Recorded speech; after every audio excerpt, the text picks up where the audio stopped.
안녕하세요. 한자 삼락의 심연진입니다. 한자 삼락에 오신 여러분 환영합니다. 오늘은 2월 23일 금요일이에요. 이제 그 주말을 맞이해서 마음이 한결 홀가분하시죠? 자, 그런 가벼운 마음으로 저랑 같이 공부해요. 제가 준비한 거는 길송. 길송은 한마디로 칭찬한다, 이제 이런 얘기죠. 그러면 이 글자가 들어가는 그 단어를 보면 송축하다, 칭송하다, 칭송이 자자하다 이런 얘기, 송덕비 많이 쓰여요. 그러면 앞에 여기 동그라미 친 이 부분은 공평할 공, 그죠? 이미 이것도 배웠고 공평할 공. 그러면 뒤에 있는 거 머리열 많이 해봤어요. 그죠? 머리, 여기 목까지라고 얘기했죠. 그러면 누구에게나 이렇게 공평하게 이게 얼굴도 이제 환하게 이제 상대방을 이제 대하면은 이 사람 자체가 이제 원만한 사람이다 보니까 이 사람을 칭찬한다. 쉽게 말하면 인자무적, 어진 사람한테는 적이 없다, 이런 말이 있듯이 그 사람들한테 누구든지 다 좋게 이 사람한테는 적이 없고 누구든지 다 이 사람을 좋아하고 이렇게 되면 이제 칭찬한다 이거죠. 아우, 저 사람은 생전 뒷얘기를 안 해, 누구 흉을 보지 않아, 누구 단점을 얘기를 안 해, 이런 식으로 이 사람에 대해서 칭찬을 하게 된다면은 이 머리혈이라는 거는 사람의 얼굴이니까 그 사람을 이제 말한다, 이런 얘기잖아요. 그러면 너나 나나 할 것 없이 여기 공평하다라는 거는 이 상대방이 공평하게 사람들한테 잘 대하는 것도 있고, 또 여러 사람, 이 사람이 대할 때 그 사람들이 공통적으로 이 상대방 늘 잘 대해주는 그 사람한테 어떻게 한다? 칭찬을 한다, 이제 이런 얘기죠. 저 사람은 성격이 굉장히 좋아.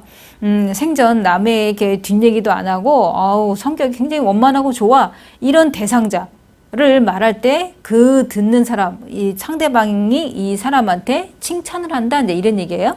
그래서 이 글자 같은 경우에는 공평할 공은 원래는 이제 형성문자죠. 공평할 공 할 때 초성 뺀 나머지 오, 이응, 음을 빌려준 역할인데, 그거를 제가 이제 외우기 쉽게 회의문자식으로 해석을 해드린 거예요. 공평할 공도 6급에서 이거는 이미 벌써 해드렸어요. 이거는. 자, 그 다음에 꾸밀식.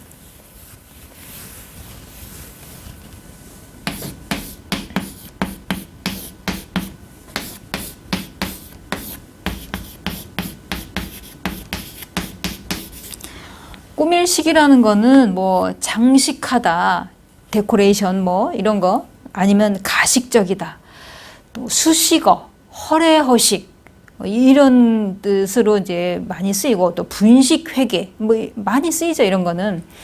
그러면 여기에 이제 보면은 밥식이 나와 있어요, 앞에. 이거는 원래대로 쓰면은 이렇게 쓰인 거고, 밥식이 있고, 그 다음에 사람인이 있고, 그 다음에 옷감, 천, 수건건이 나와 있어요. 이 세 개가 지금 결합이 되어 있는 건데, 뭐냐면 사람이 이렇게 옷감에다가 이렇게 수애를 놓듯이 음식상을 보면은 거기에 아주 그 모양을 내서 잘 차린 거. 우리 음식들 보면은 떡국, 이제 얼마 전에 설에도 드셨을 텐데, 떡국도 그냥 떡국만 이렇게 하는 게 아니라 거기에다가 계란 노른자, 그 다음에 또 흰자, 이게 그 분리해서 지단을 올려놓고, 김가루 이렇게 올려놓고, 또 고기도 고명으로 올려놓고 예쁘게 하잖아요.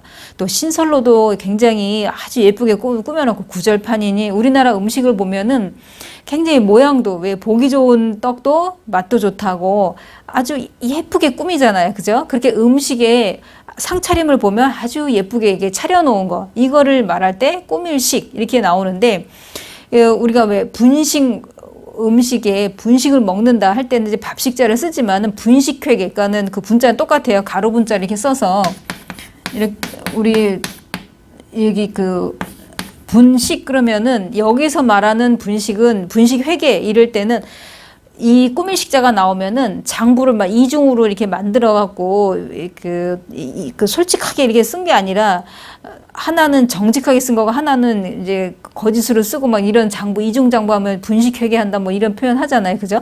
그랬을 때는 이거는 우리가 먹는 분식할 때는 여기다 밥식자만 쓰면 되는데, 이렇게 없으면 되는데, 꾸밀식이 나오면은 분식회계 우리가 그런 거 많이 이게 회사에 어떤 무리가 있고 무리를 저지르거나 뭐 이럴 때 뭐 분식회계 그 장부를 뭐 압수했다 뭐 이런 거 뉴스에 나오잖아요. 그럴 땐 이렇게 쓰는 거고 동음이의어예요.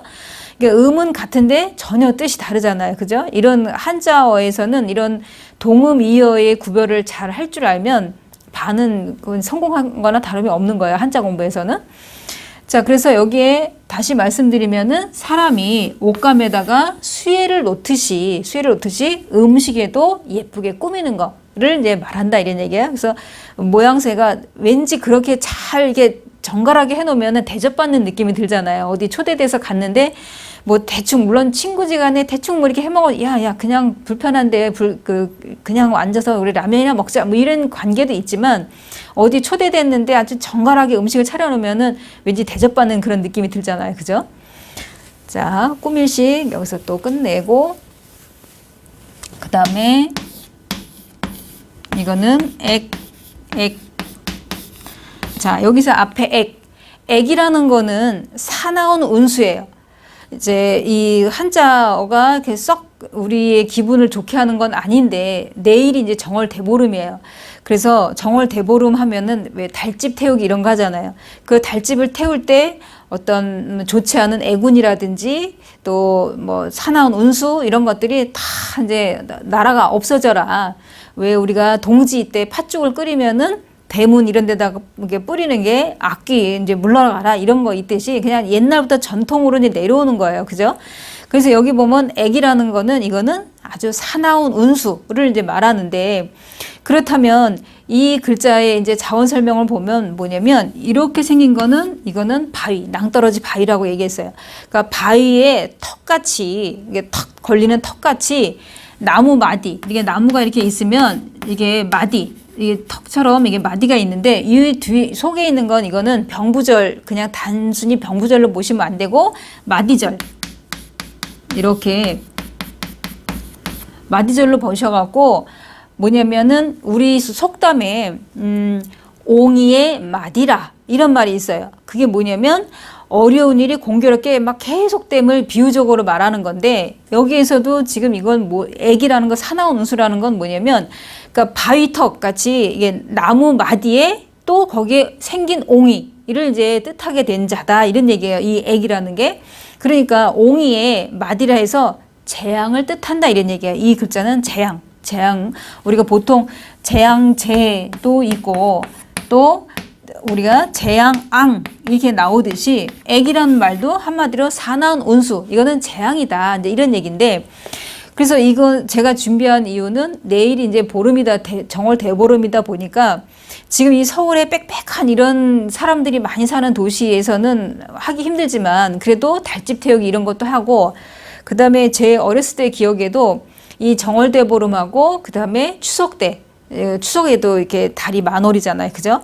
그러면 거기에다가 마당에서 쭉 식구들이 서갖고 아버지가 미리 준비한 이제 그 나무, 이게 소나무잎 같은 이게 마른 거를 갖다가 속에다 집어넣어서 불을 이제 그 활을 타게 하면서 이렇게 마당에서 달림 절 받으세요 하면서 이제 그 어떤 애군을 물리치는 것도 있지만 내 소원을 좀 들어달라고. 그러니까 이거는 달집 태우기 같은 경우에는 풍요를 기원하는 거라 그러잖아요. 그죠? 풍요를 기원하는 것도 있고 불이 활활 타오르면서 이런 애군, 안 좋은 사나운 기운 이런 게 없어지라는 그런 뜻에서 하는 놀이잖아요. 그죠? 그래서 내일이 보름이다 보니까 제가 이게 준비한 게 이제 이 액자인 거예요.